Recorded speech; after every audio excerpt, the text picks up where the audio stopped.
ہجرت میں ہم اور آپ کہاں پہنچ چکے تھے؟ اللہ کے رسول صلی اللہ علیہ وآلہ وسلم غار ثور سے نکلے، 3 دنوں تک آپ صلی اللہ علیہ وسلم غار ثور میں رہے، اور پھر وہاں سے اللہ کے نبی علیہ الصلوۃ والسلام روانہ ہوئے۔ راستے میں کئی لوگوں نے آپ کا پیچھا کرنے کی کوشش کی، لیکن سب سے قریب اور بالکل قریب پہنچنے والا شخص سراقہ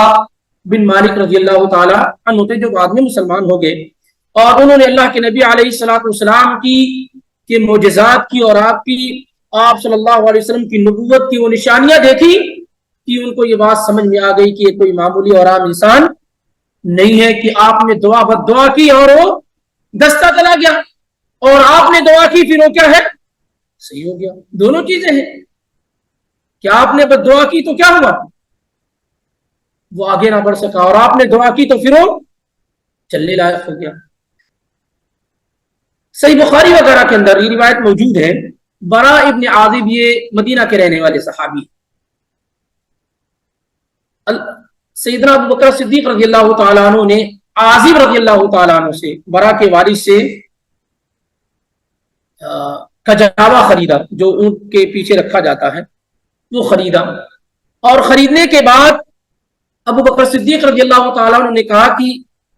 عازب رضی اللہ تعالیٰ عنہ سے کہ اپنے بیٹے کو کہہ دو کہ وہ کجاوا میرے گھر تک پہنچا دیں۔ تو انہوں نے کہا ٹھیک ہے پہنچا دیں آپ۔ ان کے صاحبزادے لے کر نکلے،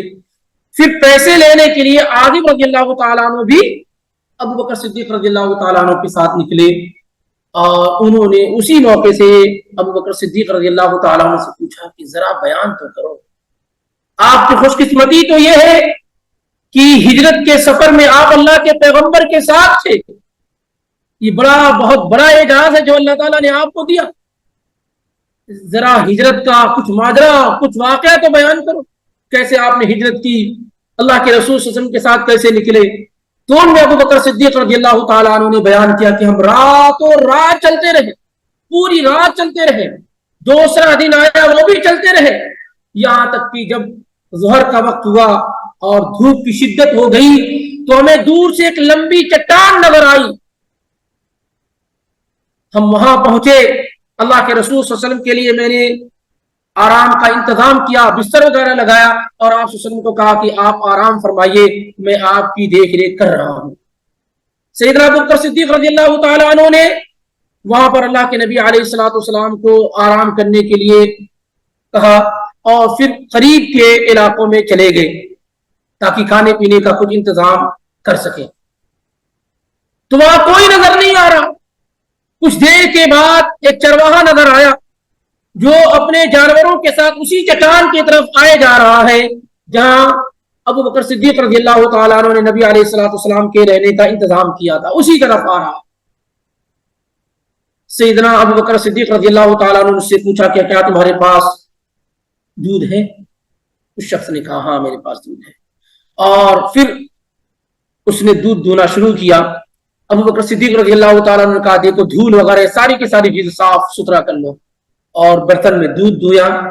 اور نبی علیہ لے کر کے اللہ کے نبی علیہ الصلوۃ والسلام کے پاس سیدنا ابو بکر صدیق رضی اللہ تعالیٰ عنہ پہنچے۔ جب پہنچے تو آپ آرام فرما رہے تھے، آپ نیند کیا ہوش میں تھے،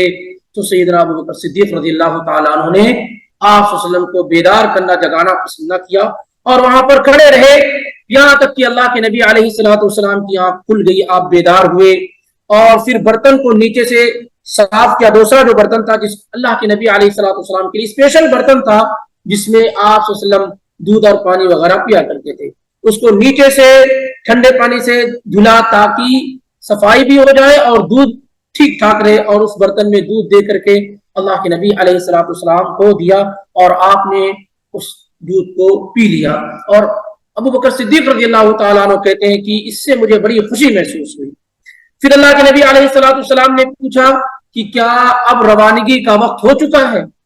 تو ابو بکر صدیق رضی اللہ تعالیٰ عنہ نے کہا روانگی کا وقت ہو چکا ہے، اب ہمیں نکلنا چاہیے۔ چنانچہ اللہ کے نبی علیہ الصلوۃ والسلام پھر وہاں سے روانہ ہوئے، اور تھوڑی دور ہی جانے کے بعد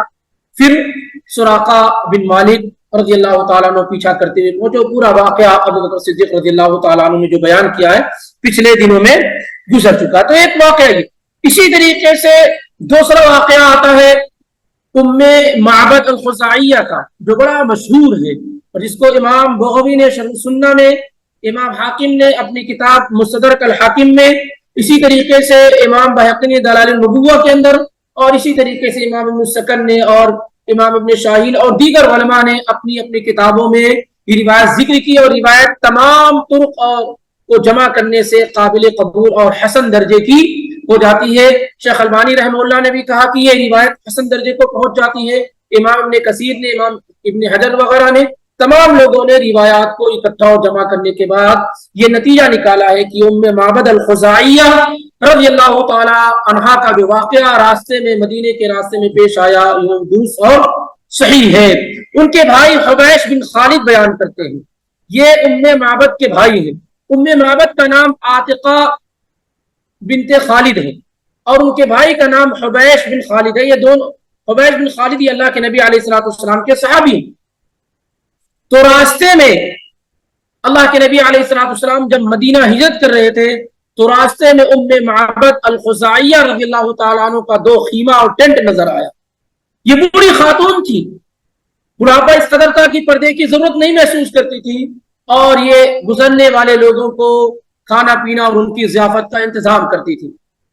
ان کے بھائی بیان کرتے ہیں کہ اللہ کے نبی علیہ الصلوۃ والسلام کو جب مکہ والوں نے نکالا اور آپ ہجرت کے لیے مدینہ روانہ ہوئے، آپ کے ساتھ ابو بکر صدیق تھے، ان کے غلام عامر بن فہیرہ تھے، اور راستہ بتانے والے عبداللہ بن اریقط اللیثی تھے۔ یہ سارے لوگ وہاں سے گزرتے ہوئے معبد الخزاعیہ کے دونوں ٹینٹ کے پاس سے گزرے۔ ابو بکر صدیق رضی اللہ تعالیٰ عنہ ان کے پاس گئے اور کہا کہ کچھ گوشت اور کھجور وغیرہ ہے، ہم خریدنا چاہتے ہیں۔ معبد نے جواب دیا کہ اس وقت ہمارے پاس کچھ بھی نہیں ہے کھانے پینے کو، اور یہاں ان کو کھانے پینے کی ضرورت تھی۔ اللہ کے نبی علیہ الصلوۃ والسلام نے دیکھا کہ گھر کے کونے میں ایک لاغر کمزور بکری کھڑی ہوئی ہے۔ معبد سے اللہ کے نبی علیہ الصلوۃ والسلام نے کہا کہ کیا یہ بکری دودھ دیتی ہے؟ انہوں نے کہا نہیں، یہ بڑی لاغر کمزور ہو چکی ہے، اسی وجہ سے یہ ریوڑ کے ساتھ نہیں جاتی ہے۔ اللہ کے نبی صلی اللہ علیہ وسلم نے کہا کیا آپ مجھے اجازت دیں گی کہ میں اس کا دودھ دولوں؟ معبد نے کہا میرے ماں باپ آپ پر قربان ہو، اگر آپ کا خیال یہ ہے کہ آپ دودھ دونا چاہتے ہیں فحلوبھا، آپ دودھ دو لیجیے۔ اللہ کے نبی علیہ الصلوۃ والسلام نے بڑا برتن منگایا، اور اس کے بعد نبی علیہ الصلوۃ والسلام نے فمسح بیدی ذراھا، اس کے تھن کو اللہ کے نبی علیہ الصلوۃ والسلام نے اپنے دست مبارک سے سہلایا، اللہ کا نام لیا اور برکت کی دعا کی، اور دودھ دونا آپ صلی اللہ علیہ وسلم نے شروع کر دیا، اور بڑا برتن دودھ سے لبالب بھر گیا۔ اللہ کے پیغمبر نے سب سے پہلے دودھ کا پیالہ معبد کو پیش کیا، انہوں نے شکم سیر ہو کر کے پیا، پھر وہ پیالہ اللہ کے نبی علیہ الصلوۃ والسلام نے اپنے تمام ساتھیوں کو دیا، انہوں نے پیا، پھر آپ نے خود پیا، پھر اس کے بعد آپ نے دوبارہ دودھ نکالا اور پورا برتن بھر کر کے آپ صلی اللہ علیہ وسلم نے معبد الخزاعیہ کو دے دیا، اور اسی موقع پر ان سے ہجرت وغیرہ پر بیعت ہوئی، وہ اسلام قبول کی۔ یہ روایت مستدرک حاکم وغیرہ کے اندر موجود ہے۔ کچھ وہاں سے اللہ کے نبی علیہ الصلوۃ والسلام یہ ماجرا ہوا اور نکلے وہاں سے۔ تھوڑی دیر کے بعد ان کے شوہر ابو معبد اپنی بکریاں چراتے ہوئے ٹینٹ پر آئے، خیمے پر آئے تو دیکھا کہ دودھ کا بڑا پیالہ لبالب بھرا ہوا، ان کو معلوم ہے کہ یہاں دودھ دینے والا کوئی جانور تو موجود نہیں۔ کہا معبد یہ کیا ہے؟ معبد یہ کہاں سے دودھ آیا؟ ہمارے پاس تو دودھ دینے والی کوئی بکری نہیں تھی۔ کہنے لگی مت پوچھو، انہ مر بنا رجل مبارک من حالی کذا و کذا، ابھی ہمارے پاس سے ایک مبارک اور برکت والے انسان کا گزر ہوا ہے جس کی صورتحال یہ تھی، بعض صفات بیان کی۔ ابو معبد کو اللہ کے نبی علیہ الصلوۃ والسلام کے بارے میں جاننے کا شوق پیدا ہوا، تو معبد نے اللہ کے نبی علیہ الصلوۃ والسلام کا جو حلیہ بیان کیا ہے، انشاءاللہ وہ جب اللہ کے پیغمبر صلی اللہ علیہ وسلم کے جسمانی ساکھ کا ذکر آئے گا تو تفصیل سے بات آئیں گی اس میں، تو بہت پیارا نقشہ اس بڑھیا نے معبد الخزاعیہ رضی اللہ تعالیٰ عنہ نے بیان کیا کہ مت پوچھو اس آدمی کا حلیہ کیا تھا، چہرہ پورا چمکتا دمکتا ہوا، آنکھیں بالکل کالی جو اور سفید اور کالی، اور چہرہ اتنا پروقار کہ جب آدمی دیکھے تو حواس باختہ ہو جائے، دور سے ہی بالکل نظر آئے آپ صلی اللہ علیہ وسلم اگر لوگوں کے درمیان ہو تو بالکل الگ اور نرالے نظر آئے، اور نہ ہی بہت لمبے اور نہ ہی پست قد۔ یہ تمام ولی اللہ کے نبی علیہ الصلوۃ والسلام کا ابو معبد نے بیان کیا، تو ابو معبد نے کہا یہ تو وہی آدمی لگ رہا ہے جس کو قریش کے لوگ ڈھونڈ رہے ہیں، یہ وہی آدمی لگ رہا ہے جو جس کو قریش کے لوگ ڈھونڈ رہے ہیں۔ پھر وہ بعد میں اللہ کے نبی علیہ انہوں نے خود ہجرت کی، ان کی بیوی معبد نے ہجرت کی، دونوں ہجرت کر کے مدینہ آئے، مسلمان ہوئے، آپ صلی اللہ علیہ وسلم کے ساتھ رہے، اور اس طریقے سے کئی روایات وغیرہ ان کے متعلق بھی آئی۔ تو معبد اور ابو معبد دونوں نے اسلام قبول کیا، اور یہ واقعہ آپ صلی اللہ علیہ وسلم کا یہ معجزہ احادیث کی کتابوں کے اندر کیا موجود ہے، اور صحیح طور پہ اس کا ثبوت ملتا ہے۔ ایک اور واقعہ امام حاکم نے ذکر کیا ہے، اور وہ یہ ہے کہ اللہ کے نبی علیہ الصلوۃ والسلام کی راستے میں ایک چرواہے سے ملاقات ہوئی جو اپنے جانور کو چرا رہا تھا، اس کے پاس بکری تھی لیکن وہ دودھ نہیں دیتی تھی۔ اللہ کے نبی علیہ الصلوۃ والسلام نے کہا دودھ چاہیے، اس نے کہا کہ یہ بکری دودھ نہیں دیتی ہے،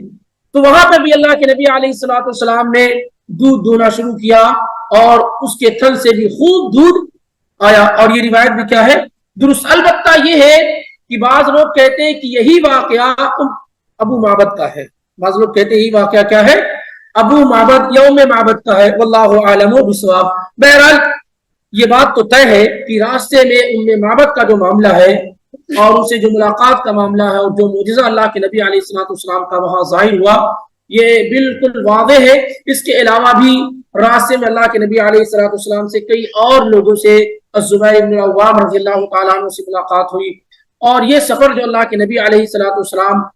ادا کر رہے تھے، راستے میں نبی علیہ الصلوۃ والسلام کی نبوت کی اور آپ صلی اللہ علیہ وسلم کے معجزے کی کئی اہم چیزیں کیا ہے ظاہر ہوئی ہے۔ اور راستے میں اسی طریقے سے جب مدینے سے قریب ہو گئے، جیسا کہ صحیح بخاری وغیرہ کے اندر ہے، تو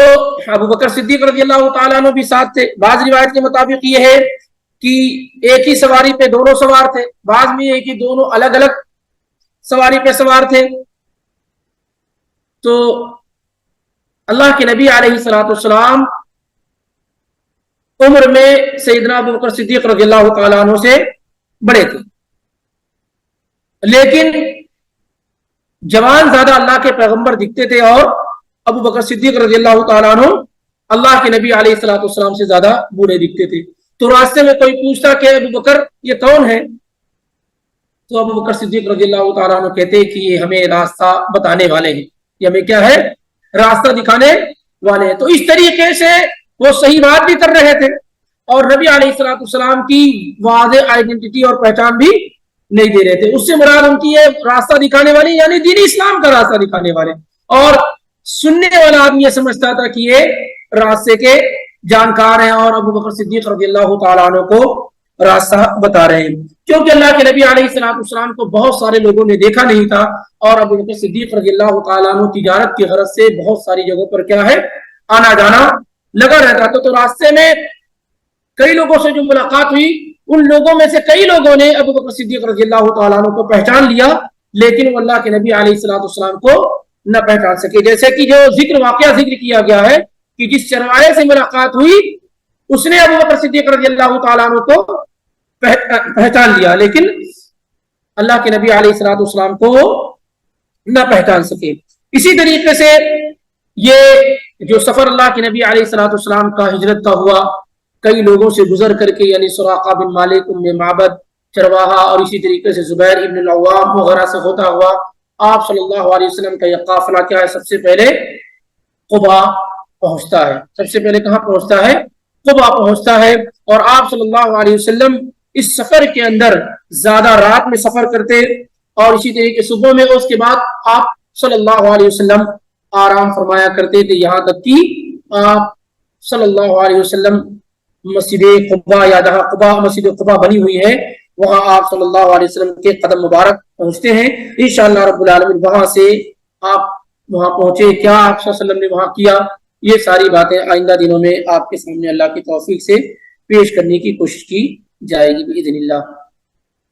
اور اسی پہ درس کا اختتام کرتے ہیں. اگر کوئی اہم سوال ہے تو کیا جا سکتا ہے باذن اللہ.